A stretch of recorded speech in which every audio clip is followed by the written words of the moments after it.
Tok tok tok, ketukan pintu terdengar. Masuk, sebuah suara dingin datang dari bangsal. Kina mendorong pintu masuk. Ezikra sedang berbaring di ranjang rumah sakit dengan wajah pucat. Melihat Kina masuk, kilat kejutan melintas di matanya, dan berbisik, "Guru Kina. Apakah kamu sudah sarapan? Aku membawa beberapa makanan berkuah." Kina tersenyum ringan dan meletakkan buket ungu di atas meja. "Belum," Ezikra berkata dengan nada menyedihkan, tetapi sudut bibirnya melengkung, kegembiraan membayangi wajahnya yang lembut. "Bagaimana bisa mengalami kecelakaan mobil? Terluka di mana?" Kina bertanya sambil mengambil bubur. Mengemudi dalam keadaan mabuk, 2 tulang rusuk patah. Ezikra menundukkan kepalanya dengan perasaan bersalah, menjawab dengan enteng. Begitu selesai berbicara, belakang kepalanya ditepuk dengan keras. Kina mengutuk dengan marah, "Ezikra, usiamu tidak sampai 19 tahun, sudahlah belajar minum dari orang lain, dan kamu masih belajar mengemudi dalam keadaan mabuk, dan menyebabkan 2 tulang rusuk patah. Apakah kamu sudah bosan hidup?" Pada saat aku mengetahui Guru Kina sudah menikah, aku benar-benar merasa tidak ada gunanya hidup. Ezikra menurunkan matanya yang sedih, nada lembut dengan sentuhan kesedihan. Kina terkejut, memasukkan bubur ke tangannya. "Kedepannya jangan mengemudi dalam keadaan mabuk lagi, mengerti?" "Guru Kina," dia berteriak. "Ada apa?" Kina memasukkan bunga ke dalam vas, tidak berbalik, bertanya. Matanya tertuju padanya seperti mangsa, nada suaranya sangat tegas, berkata dengan lugas, "Aku akan merebutmu darinya beruak." Tangan Kina bergetar hebat, dan vas itu jatuh ke tanah. Dia menarik napas dalam-dalam. "Ezikra, aku ini bibi keduamu. Tolong berhenti mengatakan hal ini di masa depan." "Tidak peduli siapa kamu, aku hanya menyukaimu, aku ingin bersamamu, dan apa yang bisa dia berikan padamu, aku juga bisa." Ezikra mengepalkan tinjunya dan berkata dengan gigih. Kina menghela nafas lemah, menyapu pecahan vas ke keranjang sampah. "Kamu sarapan dulu, aku akan keluar membuang sampah." Setelah berbicara, terlepas dari apakah dia setuju atau tidak, dia mengambil kantong sampah dan meninggalkan bangsal. Setelah membuang sampah, Kina tidak kembali ke bangsal, karena takut Ezikra akan mengatakan sesuatu yang menakutkan. "Nyonya muda kedua, kamu datang untuk menemui tuan muda kedua?" Alan Moore bertanya kepada Kina dengan membawa sesuatu di tangannya. "Apa?" Kina tiba-tiba mengangkat kepalanya, segera mengenali bahwa pria berpakaian kasual dengan wajah tampan adalah salah satu orang yang pergi ke Universitas R bersama Ezra kemarin. Setelah memikirkan kata-katanya, dia bertanya dengan gugup, "Maksudmu Ezra ada di rumah sakit ini?" Apakah dia terluka atau sakit? Wajah Alan menjadi kaku, mata hitam seperti tinta berkilat tidak nyaman, berteriak dalam hati, "Gawat." Dia tidak pandai berbohong, menjawab dengan terbata-bata, "Nyonya muda kedua, tolong jangan tanya lagi. Lagi pula, tuan muda kedua hanya mengalami luka tembak." "Apakah aku ada bertanya padamu dia terluka oleh tembakan?" Kina meraih kata-kata lukanya.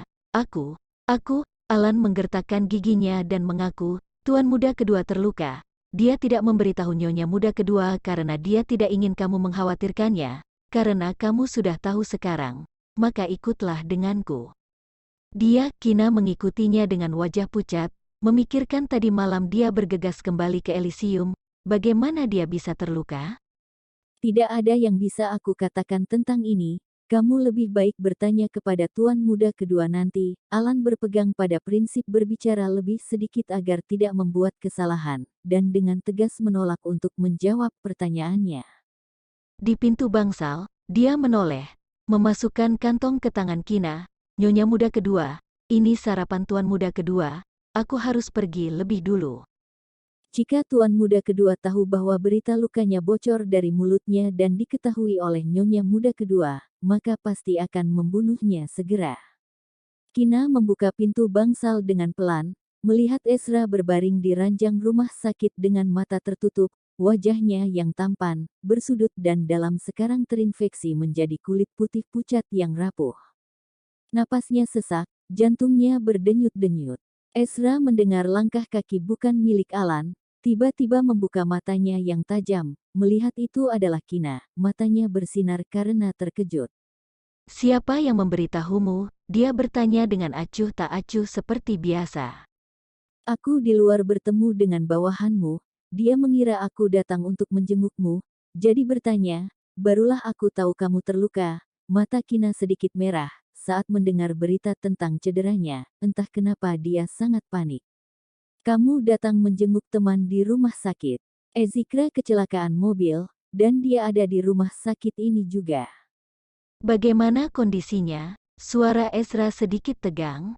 Menurut apa yang dia katakan, hanya 2 tulang rusuk yang patah. Kina meninggikan tempat tidur. Bagaimana denganmu? Bagaimana bisa terluka? Di mana lukamu? Itu hanya kesalahan dalam pelatihan militer. Dia mengangkat tangan menghapus air mata dari pipinya. Jangan terlalu khawatir, setelah istirahat, maka akan baik-baik saja. Kina memelototinya dengan mata yang berair, sedikit marah.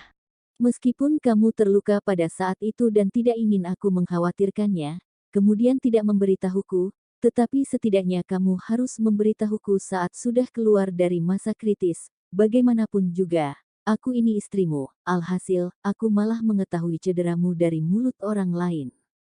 Kamu memintaku untuk melaporkan kepadamu jika terjadi sesuatu, tetapi kamu malah menyembunyikannya dariku. Ini. Aku lapar, dia berbicara dengan enteng, menyela obrolannya. Kina buru-buru mengisi semangkuk bubur. Ezra baru saja mengulurkan tangannya untuk mengambilnya, tetapi dipelototi olehnya, berkata dengan marah, pasien yang terluka harusnya bersikap seperti terluka, duduk diam. Kina mengetes suhu bubur sebelum memberinya makan. Dia berkata, aku tahu kamu bukan terluka karena kesalahan dalam pelatihan militer, tetapi kamu memiliki misi darurat tadi malam. Tetapi jika kamu tidak memberitahu masalah di Elysium, aku tidak akan bertanya banyak. Ezra memikirkan tindakan tadi malam, tinjunya mengepal, mata yang dalam melintas kebencian yang dingin, dan berlalu dalam sekejap. Dia memberitahu Kina, jangan beritahu Ezikra tentang cederaku. Baik. Kina ingin bertanya apa kontradiksi antara dia dan Ezikra, tetapi dia terdiam lagi. Kina, ada apa? Ezra terdiam selama beberapa detik. Aku ingin berdiskusi denganmu tentang pernikahan kita. Kina tiba-tiba merasa bingung saat mendengar dia menyebutkannya tiba-tiba. Dia melanjutkan, keluarga Okto awalnya berencana untuk mengadakannya dengan megah, tetapi karena beberapa alasan aku sendiri, aku pikir pernikahan kita akan diadakan secara sederhana dan bermartabat, hanya kerabat dan teman dari kedua keluarga yang akan diundang. Apakah kamu setuju? Aku pikir itu sangat bagus, jika diadakan dengan megah. Pada saat itu tiba, orang yang diundang semuanya tidak aku kenal, dan rasanya sangat tidak nyaman, Kina berkata sambil tersenyum. Apakah kamu merasa menyesal karena tidak dapat memberimu pernikahan akbar, siaran langsung di seluruh kota? Kina menggelengkan kepalanya tiba-tiba dan dengan berlebihan berkata, tidak, jika disiarkan langsung ke seluruh kota, dan ada wanita yang tertarik padamu, lalu berniat merebut kamu dariku, bagaimana? Tanggung jawab istri adalah memblokir penggemar suami. Setelah sarapan, Ezra menelepon orang tua dan memberitahu mereka bahwa Ezikra terluka karena kecelakaan mobil dan dirawat di rumah sakit. Setelah dia membersihkan sampah, Ezra perlahan berkata, jangan biarkan orang tuaku tahu tentang lukaku. Oh, baik, Kina mengangguk dengan tergesa-gesa, dalam hati berpikir Ezikra sudah terluka. Dia mungkin tidak ingin menambah kekhawatiran pasangan suami istri keluarga Okto. Dia bertanya lagi, lalu kapan kamu bisa meninggalkan rumah sakit? Dia tidak mengatakan lukanya di mana, tetapi melihat darah samar menyusup di pakaian rumah sakit di dada kirinya, Kina tidak bisa menahan kerutan. Lokasi cedera itu sangat berbahaya. Sekitar 10 hari, dia sedikit menurunkan matanya dan menjawab dengan ringan. Kina mengangkat tangannya untuk menutupi wajahnya yang pucat namun tampan. Sentuhannya sehalus sutra berkualitas, mengerutkan bibirnya dan tidak bisa menahan gemetar. Ezra, kedepannya sebisa mungkin jangan biarkan dirimu terluka, bisa? Dia tahu, sebagai seorang prajurit, tanggung jawab mereka adalah mempertahankan rumah dan negara mereka, terutama, Elysium, melakukan tugas yang lebih berbahaya. Hanya membayangkan adegan tubuhnya berlumuran darah saja, hatinya merasa sangat tidak nyaman, bahkan sesak napas. Dia mengatakan mereka adalah suami istri, akan bersama seumur hidup, dia sepertinya sedikit menyukainya, tidak ingin ada perbedaan lagi. Dia memegang tangan kecilnya yang agak dingin, matanya yang dingin menunjukkan sedikit kelembutan yang bahkan tidak disadari. Karena mengerti dia, jika dia tahu tentang cederanya, dia pasti akan merasa tidak nyaman dan tertekan, jadi dia tidak memberitahunya, tetapi tidak disangka akan tahu dari bawahannya. Kina melihat dia masih lemah, tidak ingin mengganggunya terlalu cemas. Apakah kamu ingin istirahat? Aku akan pergi menemui Ezikra. Dia membawa sarapan kepada Ezikra, lalu keluar. Sekarang Ezra sudah kenyang, dan Ezikra pasti juga sudah menyelesaikan sarapannya. Ezra dengan tenang berbaring di ranjang rumah sakit, orang tua sudah tahu tentang rawat inapnya, jadi kedepannya jika kamu tidak perlu mengunjunginya, sebisa mungkin jangan pergi, aku tidak ingin kamu terlalu dekat dengannya. Kina membuka bibirnya, ingin mengatakan sesuatu tetapi menahannya. Aku mengerti, aku ada kelas di sore hari, dan aku akan membawakan kamu makan siang nanti. Dia tersenyum dan berkata, mengerti apa yang dia maksud. Dia bisa merasakan perasaan Ezikra padanya agak mendalam, dan juga apa yang dia katakan di bangsal barusan. Jika menjaganya di saat ini, jika menyebabkan dia salah paham, lebih baik menjaga jarak dan lebih jauh. Ezikra sedang duduk di ranjang rumah sakit, wajahnya yang lembut dan lembab sedikit suram saat ini. Melihat Kina kembali, dia sedikit tertekan dan berkata, aku pikir kamu kembali tanpa memberitahu. Aku barusan berjalan di sekitar rumah sakit sebentar. Kina berjalan mendekat, mengemas termos dan mangkuk, tidak berani menatapnya. Guru Kina, apakah kamu tidak ingin menjaga aku, sengaja menghindarinya? Dia mengangkat matanya yang seperti tinta dan menatapnya dengan sedih. Kina menatap matanya yang sepertinya penuh dengan melankolis di dunia, kesepian dan tak berdaya seperti anak terlantar, hatinya seperti ditusuk jarum. Menggigit bibirnya, tidak bisa mengucapkan kata-kata kejam. Ezikra memperhatikan dia yang tampak berjuang, mengerucutkan bibir, hendak berbicara dan kemudian berhenti, sedikit bingung di dalam hati, takut tetapi juga berharap untuk mendengar jawabannya. Setelah beberapa detik hening, dia berbaring dan berkata, Guru Kina, aku akan istirahat, kamu bisa datang menemuiku sore ini. Oh, baik. Kina mengangguk dengan linglung, menyadari dia telah menyetujuinya, langsung segera menolak, tidak, ada urusan di rumah, jadi tidak bisa datang menemuimu di sore hari, aku akan kembali dulu, dan masih ada kelas di sore hari. Setelah selesai berbicara, dia langsung melarikan diri dari bangsal. Berjalan keluar dari rumah sakit, Kina menyadari lupa mengambil barang-barang itu, dia menggigit bibirnya dengan kesal. Berpikir untuk pergi ke bangsal Ezikra untuk mengambil barang-barang itu, dia pergi ke supermarket segar untuk membeli banyak sayuran dan ikan, berencana untuk membawakannya makan siang di siang hari. Ayah Libra pergi bekerja, melihat Kina kembali dengan sekantong besar sayuran, Ibu Libra tidak dapat menahan diri untuk bertanya dengan aneh, Kina, aku sudah membeli sayuran di rumah, mengapa kamu masih membeli begitu banyak? Bu, Ezra terluka. Aku nanti akan pergi ke sekolah, sekalian mengantar makan siang untuknya, Kina menjelaskan sambil berjalan ke dapur. Elbunya jika melihat dia memasak dan membawanya keluar, pasti akan curiga, jadi langsung memberitahunya. Hati Ibu Libra terguncang, ekspresinya segera menjadi tegang. Kenapa bisa terluka? Apakah ini serius? Tidak apa-apa, dalam 2 hari sudah bisa keluar rumah sakit, Kina secara khusus berpesan. Dia tidak ingin Nyonya Okto khawatir, jika kamu bertemu dengan Nyonya Okto, jangan sebutkan hal ini. Setelah merenung sejenak, Ibu Libra menjawab, aku mengerti. Tunggu. Setelah Ibu Libra meninggalkan dapur, Kina mulai memasak, mencuci sayuran, membuat sup. Dia berkonsultasi dengan dokter, makanan apa yang bisa membantu pasien untuk cepat pulih. Karena butuh waktu lama untuk memasak sup, dia membuat 3 hidangan dan 1 sup. Dia menemani Ibu Libra makan siang di rumah. Saat sup sudah siap, dia menumis hidangan lainnya, lalu membaginya menjadi 2 dan membawanya ke rumah sakit. Mobil sport Ferrari yang mencolok diparkir di gerbang rumah Kina. Brahma sedang duduk di dalam mobil dan melihat sosok Kina muncul. Dia segera membuka pintu mobil, turun dari mobil, dan berjalan ke arahnya.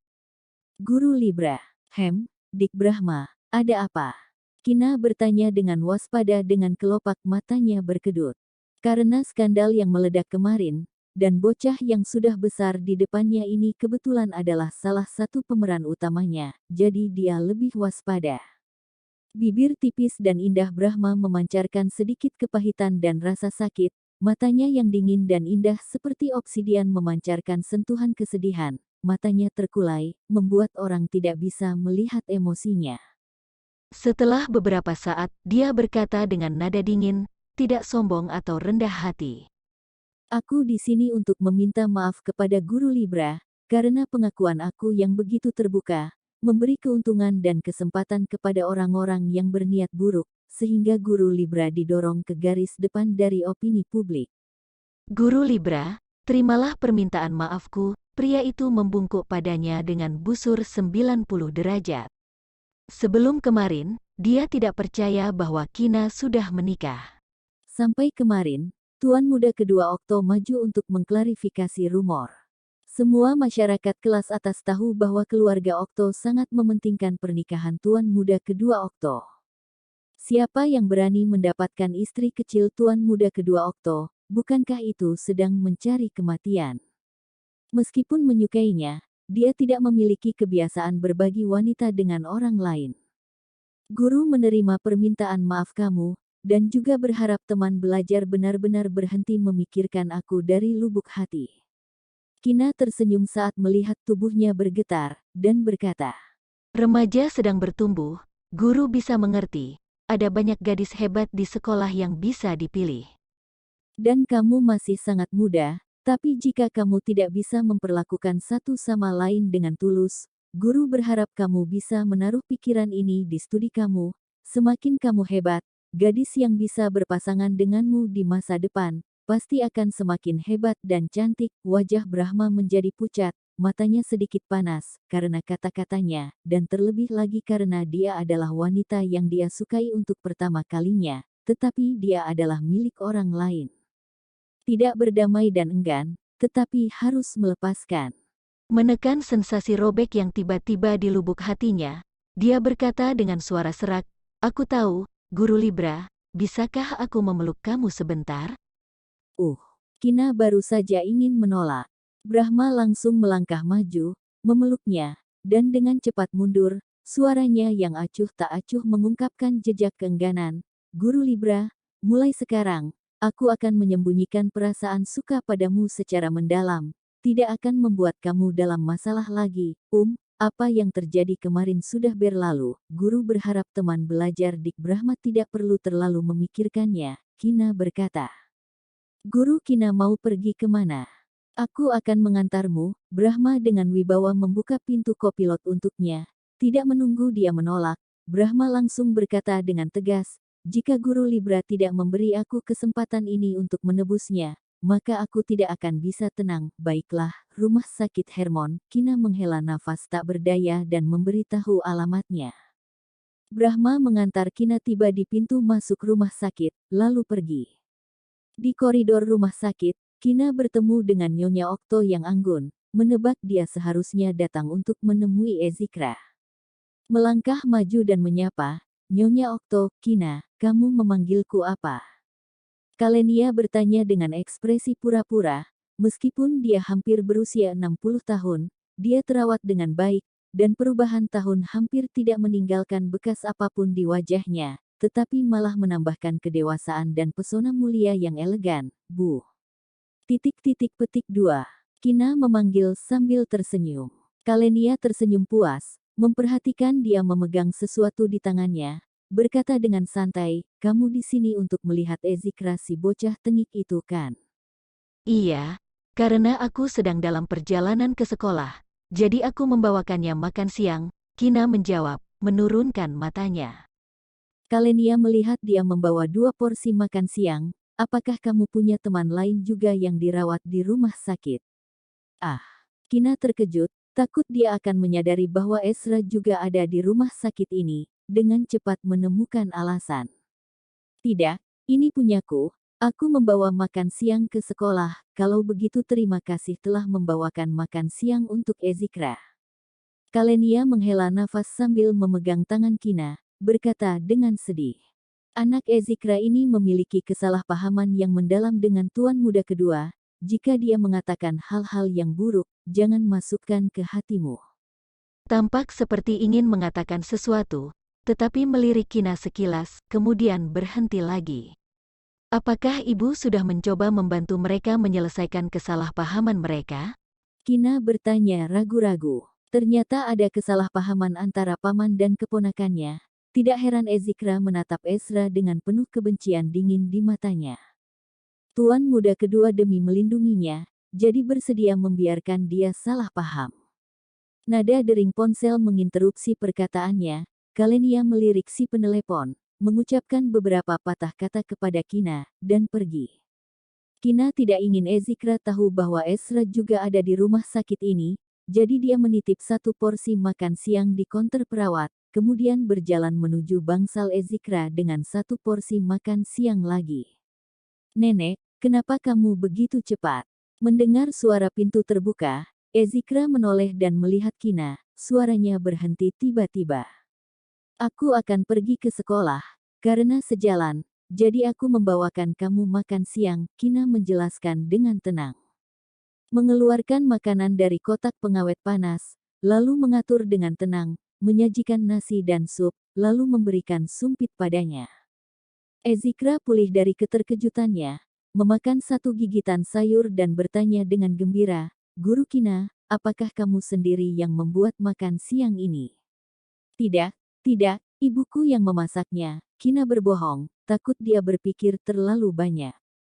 Kalau begitu, kamu bantu aku ucapkan terima kasih kepada Bibi Libra. Ezikra tidak terpengaruh oleh kata-katanya. Sudut bibirnya melengkung dan berkata dengan gembira. Kina teringat bahwa Ezra telah memperingatkannya untuk tidak berkontak dengan Ezikra sebisa mungkin, jadi dia berkata, kamu makan dulu, aku akan mengambil peralatan makan nanti sore. Aku akan pergi ke sekolah untuk bekerja dulu. Baiklah, sampai jumpa nanti sore, Guru Kina. Ezikra tidak ragu dan melambaikan tangan padanya. Memikirkan akan melihatnya lagi di sore hari, dia merasa cederanya itu sepadan. Ezra sedang mendiskusikan masalah dengan bawahannya. Mendengar ketukan di pintu, dia berkata dengan dingin. Masuk. Kina berjalan masuk ke bangsal, melihat wajahnya masih pucat, dan ada meja kecil di ranjang rumah sakit besar dengan beberapa dokumen di atas meja. Alan sedang duduk tegak di sisi tempat tidur, merasakan tatapan dari atasannya. Dia segera berdiri, berbalik dan berjalan keluar. Setelah Alan pergi, wajah Kina menjadi gelap, bibir merah mudanya menekan erat, tanpa bersuara, dia mengambil dokumen di atas meja ke samping, dan meletakkan makan siangnya di atas meja kecil. Kamu sedang marah, Ezra langsung menyimpulkan. Kina masih tidak mengatakan sepatah kata pun, tidak menyangkal atau mengakuinya, menyajikan makanan dan menyerahkan kepadanya. Ada beberapa hal di Elysium yang harus aku tangani secara pribadi, dan setujui, tidak dapat ditunda. Jika aku tidak menanganinya, maka tidak ada lagi orang yang bisa menanganinya. Dia menjelaskan dengan tenang, suaranya lemah. Tapi kamu masih terluka, apakah tidak bisa berhenti sebentar? Dia memelototinya, marah karena tidak menghargai tubuhnya sendiri. Tampak jelas wajahnya sangat pucat, lihat saja sudah ada kemungkinan untuk pingsan kapan saja, tetapi masih begitu peduli dengan pekerjaannya. Jangan khawatir, aku tahu batasannya. Dia meletakkan sumpitnya, mengangkat tangannya dengan susah payah, mengaitkan rambut lembut di samping wajahnya ke belakang telinganya, untuk menenangkan emosinya. Lupakan saja, lagi pula, tubuh ini milikmu. Melihat dia makan dengan sangat susah, bergerak mengambil sumpit dan mangkuk untuk menyuapinya. Oh iya. Dia memberitahunya tentang pertemuannya dengan Brahma di gerbang komunitas dan mengantar dirinya ke rumah sakit. Ezra mendengarkan dengan tenang sambil makan. Pada akhirnya, dia menyimpulkan, dia ke depannya tidak akan mengganggumu lagi. Dan juga, aku baru saja bertemu ibu. Dia mengatakan sesuatu kepadaku. Kina mengamati ekspresinya. Ragu-ragu untuk bertanya apakah ada kesalahpahaman antara dia dan Ezikra. Dia mengangkat kepalanya sedikit, matanya yang dalam langsung bertemu dengan tatapannya. Jantung Kina berdetak tiba-tiba, dan dengan cepat mengalihkan pandangannya, wajah kecilnya tersipu. Kata ibu, kata. Dia ragu-ragu. Katakan apa? Ibu berkata kamu memiliki kesalahpahaman yang mendalam dengan Ezikra, tetapi tidak mengatakan kesalahpahaman apa. Tubuh Ezra menegang, terkena lukanya, menekan bibir pucatnya yang tipis dengan erat. Jangan mengurusi masalah ini, kedepannya jangan tanyakan lagi. Suaranya agak dingin, tidak ingin dia bertanya lagi. Apakah kamu lebih suka membiarkan dia salah paham tentang dirimu sepanjang waktu? Tidak akan, tapi ini masih belum waktunya. Ezra terdiam sejenak. Cedera aku kali ini terkait dengan kesalahpahamannya. Aku tidak ingin dia dalam bahaya. Bisakah kamu mengerti maksudku, Kina? Semakin banyak orang mengetahuinya, semakin berbahaya. Mata Kina melebar dan tidak bisa berkata-kata. Dia tidak ingin keluarga Okto tahu tentang cederanya. Apakah benar karena hal ini? Aku tidak akan bertanya lagi. Dia menundukkan kepalanya dan berkata. Dia menjawab dengan puas. Setelah selesai makan siang dan istirahat, Kina dengan tegas memerintahkannya untuk berbaring dan beristirahat, dan juga menginstruksikan Alan untuk tidak mengganggunya, kemudian baru pergi ke sekolah. Karena skandal yang meledak di forum kemarin, meskipun sudah mereda, Kina masih merasakan tatapan aneh dari para siswa begitu dia memasuki sekolah. Dia sengaja mengabaikan pandangan orang-orang itu, berjalan menuju gedung kantor dengan punggung lurus.